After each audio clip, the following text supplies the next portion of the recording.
Hello everyone, welcome to my channel স্মৃতির রান্নাবান্না। আমার চ্যানেলের আরও একটি নতুন ভিডিওতে তোমাদের সকলকে জানাই অনেক অনেক স্বাগত।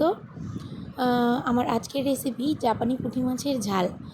আশা করব তোমরা রেসিপিটির সঙ্গে শেষ পর্যন্ত থাকবে। আর ভিডিওটি যদি ভালো লেগে থাকে অবশ্যই একটি লাইক করবে, কমেন্টে তোমাদের মতামত জানাবে এবং চ্যানেলটিকে সাবস্ক্রাইব করে দিয়ে আমার পাশে থাকবে।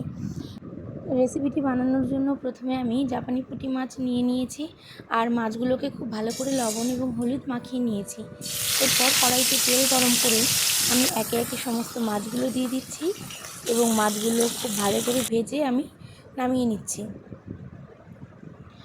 সমস্ত মাছগুলো ভাজা আমার এদিকে হয়ে গেছে। এবার আমি মশলা রেডি করে নেব। আমি দুটো মশলার মিশ্রণ রেডি করব। প্রথমটি আমি আগে তৈরি করে নিচ্ছি, যার জন্য নিয়ে নিচ্ছি টমেটো, কাঁচা লঙ্কা এবং কিছুটা পরিমাণ আদা। এবার মিক্সিং জারে আমি মশলার পেস্ট রেডি করে নিচ্ছি। এখানে দেখো আমার মশলার মিশ্রণটি খুব ভালোভাবে রেডি হয়ে গেছে। এবার দ্বিতীয় মশলার মিশ্রণটি বানানোর জন্য আমি একটি বাটিতে জল নিয়ে নিচ্ছি। এরপর দিয়ে দিচ্ছি 1 চামচ পরিমাণ ধনে গুঁড়ো, 1 চামচ পরিমাণ জিরে গুঁড়ো আর দিয়ে দিচ্ছি 1/2 চামচ পরিমাণ লাল লঙ্কা গুঁড়ো। তোমরা এখানে চাইলে কাশ্মীরি লাল লঙ্কা গুঁড়ো ব্যবহার করতে পারো। এবার দিয়ে দিচ্ছি কিছুটা পরিমাণ হলুদ গুঁড়ো আর সমস্ত মিশ্রণগুলিকে আমি খুব ভালো করে জলের সঙ্গে মিশিয়ে নেব। তারপর আমি দেখো কড়াইতে যে তেলে মাছ ভাজা করেছিলাম সেই তেলের মধ্যেই দিয়ে দিচ্ছি কিছুটা পরিমাণ কালো জিরে। আর এবার আমি দিয়ে দেব কালো জিরে কিছুক্ষণ ভাজা হয়ে গেলে প্রথম যে মশলার মিশ্রণটি আমি রেডি করেছিলাম সেটি বাটা মশলাটি আমি দিয়ে দিচ্ছি এর মধ্যে।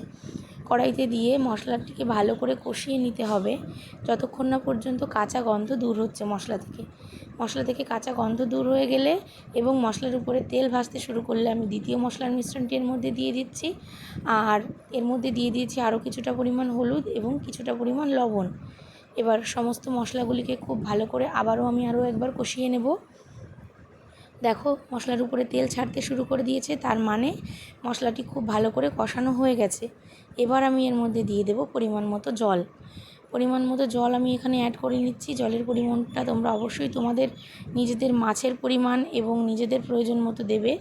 জল 5 মিনিট মতো জাল ভালো করে ফুটে উঠলে আমি এর মধ্যে আগে থেকে ভেজে রাখা মাছগুলো দিয়ে দিচ্ছি।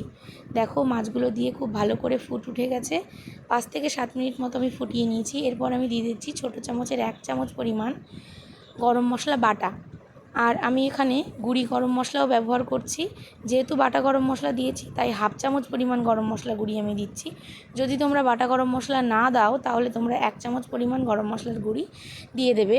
এবার আমি গ্যাসের ফ্লেমটা বন্ধ করে দিয়ে 5 থেকে 7 মিনিটের জন্য ঢাকা চাপা দিয়ে রেখেছিলাম। দেখো ঢাকনা খুলে নিয়েছি 5 মিনিট পর। আর আমার রান্নাটি রেডি হয়ে গেছে। এবার নামিয়ে নেওয়ার পালা। তোমরা অবশ্যই বাড়িতে একবার হলেও রেসিপিটি ট্রাই করো। আর এরকম নিত্য নতুন আরও ভিডিও পাওয়ার জন্য আমার সঙ্গে থেকো। চলো দেখা হচ্ছে পরের অন্য কোনো ভিডিওতে। সবাই ভালো থেকো, সুস্থ থেকো, টাটা।